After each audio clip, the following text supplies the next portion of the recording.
Hi guys, welcome to my channel. My name is Hugo and today I'm going to tell you how do I lost all the money that I have in the Coinbase wallet. We're going to see the best stocks for this week. We're going to do analysis on the BTC and also on the SP500. So stay around. Before we start the video, please don't forget to hit the subscribe button. Only 6.2% of my viewers are subscribers, so don't forget to smash that button. So let's get back to the video. If you guys like wallets, I don't. I hate them because it's the worst thing ever that we can never create, which is a wallet, and the 24 words that we need to recover the password didn't work. Even the password that I used, I have 24 passwords or something like that. I couldn't use any of them. It didn't recover even through the backup of on the Google Drive, so nothing worked to recover my wallet. I don't know what to do because this doesn't rely in any of the providers or Coinbase or anyone. This it's all relying on you. So if you lose all the keys, you're gone. And this was what happened to me. All the money that I have on the Coinbase wallet, it's gone forever. I've lost it. I still have the backup of it, but I don't have the password to recover the wallet per se. So it's gone. This is how you lose a bit of money on your wallet. So I recommend actually use some kind of Coinbase, just the main feature, because you can set up the second factor of authentication like the Google authentication QR codes, and also you can use eToro, which at the moment I'm using, so I only use eToro even for my crypto, beside the fact that it's a little bit more expensive than actually using Coinbase or any other product. But at least I don't lose the money as I've lost now in my wallet. So, and that's going to be a few more dollars in the ether among everybody that's lost money so far. So, tell you the truth, I'm not going to use any more wallets from now on. And if you want to use it, by all means, I'm not here to say don't use it, but at least I just tell you to be careful because this could happen. So now let's talk about the best stocks for this week. So we're starting this week with the WMB, William Companies Inc., and they have a dividend yield of 6.53%. They pay quarterly March, June, September, and December, and they are undervalued only 0.9%. It's really low. I recommend to buy the stock at the moment, no, because they are at the fair value, and only 0.9% is not much. It's like Tesla, etc. It's around 200% overvalued. I don't buy that. In this case here, if you already have on your portfolio, fine, that's great. You're still going to have around 8.5% of growth for the next upcoming year. But if you're going to buy now, I don't think so. Let it go down in the next dip, and probably that will be a good choice to buy it. Having in consideration the dividend yield of 6.53%, we're going to have other stocks today that is going to have probably better value. In terms of the ex-dividend date, it's going to be on the 9th of September, and the financial health is a B. The difference here between assets and liabilities is around 2 billion of difference, so they are quite close. There's not much huge difference, but there are still more liabilities than assets, and the market sentiment is going to be a buy. They are growing in the past few years, and this is another stock on the energy sector. You're going to have other stocks on the energy sector probably much better than this, like for example Energy Transfer, which has a higher dividend yield than this one. And one of the reasons why this has grown a lot is because the past earnings is around 700%, which the future earnings is going to be around 8.5% of growth. I don't know if this is going to be actually the exactly correct, because when you have a huge growth in the past, usually the next year is really hard to have, or at least to beat that value of growth. So the 8.5% of growth, I'm not keen on that value. Don't stick on it. Probably that's not going to happen in the future. PPL or PPL Corp, it's also one of the companies in the energy sector. They work as utilities. They provide energy around the world, and especially in the US. They have a dividend yield of 5.46%. They've been paying every single quarter quite well, and there wasn't any cut on dividends. They pay quarterly March, June, September, and December, and they are undervalued in 17.99%. Having this in consideration, the 17 comparing to the other stock that we already spoke about, this has better performance, and we have here more bandwidth to work with this 17% of undervalued, and the other one it's only 0.9%. The future growth of PPL is going to be 5.3%, so I think this is more. I'm more keen to go for PPL than actually WMB. The ex-dividend date for this stock is going to be on September 9th, and the financial health is 3Gs. So in terms of assets, they have around 4 billion of difference between assets and liabilities, which is quite good in terms of health, in financial health, and the market sentiment is a no. They've increased as well in the past few months. The same thing, everything in the energy sector and the XLE, the ETF XLE as well had increased. So there was a big growth on this stock. The ticker GLPI, Gaming and Leisure, had increased in the past few months with the ease of COVID. What's happening? People are starting to come back to casinos and gaming and leisure. They own several casinos around Las Vegas and around the world. They have a dividend yield of 5.36%, and they pay quarterly in March, June, September, and December. They are undervalued in 36.4%. They have a big growth here, around 5.3%, and the ex-dividend date is on September 9th.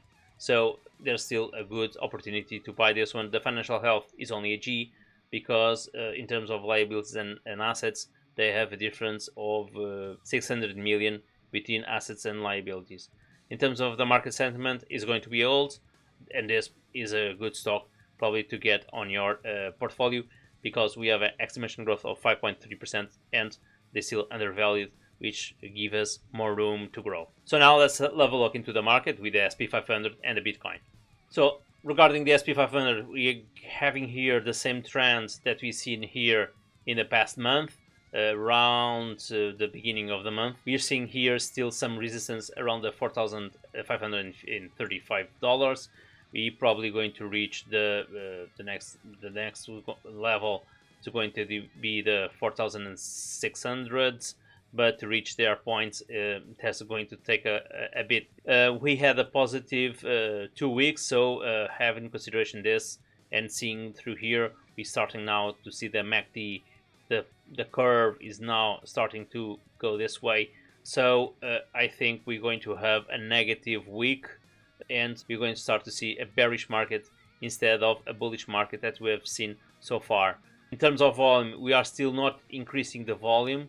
September probably people are going to start to come to work, and we're going to start to see some volume here, and this may spike, and probably we're going to surpass this resistance at the $4,550. So for Monday, don't expect to be a positive Monday, expect to be a negative Monday, and probably we're going to see here a bearish market in this week. So regarding the Bitcoin, we're going to see exactly the same thing.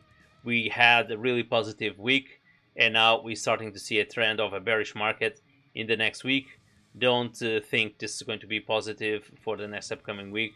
So we are now building here some consistency at the 50k, which is good, and we're going to try to reach the next mark, which is going to be the 55k. So the next move is going to be the 55k, which is going to be around this value, so the 55 over here. So probably the next resistance. We need first to build here consistency. We are now building here consistency. This is going to be negative for the next upcoming week, but although we still have here a bull market, we're going to shift here on the bull market for the next week.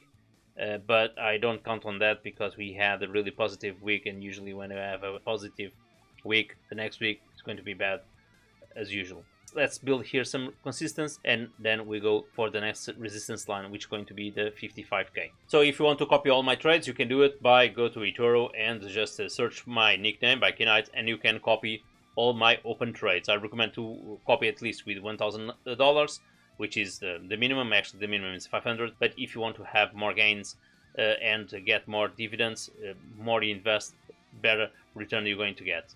But this is up to you. In terms of the portfolio performance for this week, the market had a growth of around 1.9%. My portfolio had a growth of 2.48%. This is almost due to the ADA and Bitcoin, which had increased a lot. I have had with a profit around 185% this week, or the last time I saw. And my portfolio had a profit growth of around from 15 of the last week to 16.26% of this week. In the last 2 months, we had a growth of around almost 2 points from 32% to 34.21%. The best stocks for this week was Navro with an increase of 9.0%. Bear in mind that they had a decrease on around 25% before I bought, and now they are growing and to reach that mark again. If it's probably is going to reach the 20, going to grow the 20% again. When this is going to happen, I still don't know, but they are increasing a lot, and this was based in the analysis that I've done, and you can see this on my previous video. I thought that was a really good bet, and so far this bet is giving me some return. The Medical Property Trust, the ticker MPW, they have a growth of 8.72%, and the ETF AMZA had a growth of 6.49%. Alibaba had a growth of 5.77%, but bear in mind they are still on my portfolio, they are still minus 20%, and I did had some intention to have some average on this stock, but they didn't reach the point that I wanted, so I didn't got in. In terms of the stock ET, which is one of my favorites and the stock that pays more on my portfolio, has a growth of 5.11%. So in terms of actions done on my portfolio this week, we did receive some payments from AMZA, EVA for the first time, and Intel. We had new acquisitions for this week, the RCL, which is one of the stocks that I wanted to buy in order to have a growth stock in my portfolio, and this actually have changed my portfolio. I'm going to tell you why. The Royal Caribbean group is one of the stocks that they are undervalued in around 49%, and they have a future growth of around 78%. So that's why I wanted to buy this stock. They have increased in the past few weeks. They are still undervalued, and with the future growth really good, and the stock isn't so high to buy it, and with the ease on COVID, this stock is going to grow in the future. So that's why I wanted to get in this stock right now. In terms of open orders, we have PBA, the ETF MSHI, and Alibaba with the ticker 9988HK. Why? Because MSHI it's around minus 10%, PBA it's around minus 5%, and Alibaba it's minus 20%. So that's why I want to do some average on those stocks. But as you can see, as the close orders and an average, nothing went in.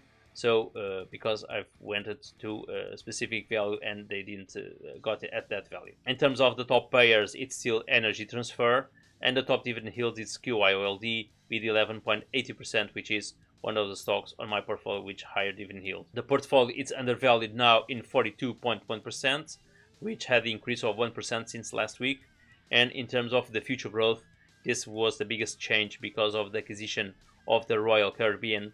From the past week, we have 7.5%, and now we have 8.5%. So meaning that my portfolio future growth is much higher now. So there is a really good potential of growth and to get more profit from there. In terms of the stock with the highest volatility and the lowest volatility, still the same. So now let's have a look into the spreadsheet and see all these changes. So if you are seeing this spreadsheet for the first time, the link is on the description, and here you can simulate with the amount of money that you want to invest, and you can see how much you're going to receive per month by updating here the percentage that you have regarding your portfolio or on my portfolio. So for this week we had the acquisition of the Royal Caribbean, which is here with a price of $81. Usually I update this based on the last price on Friday after the market close. So this was the value that I got. Probably now it's going to be outdated, but I do this every single week, and you can copy the values here and to update your spreadsheet if you want. And in terms of payments, we have here now the AMZA, we have here EVA, and we have here now Intel, which was paid not last month, which was the payment, but usually eToro in this kind of stocks, they usually pay the next month, not in the month itself. So the same thing goes to the PBI, which I still don't have any payment from them.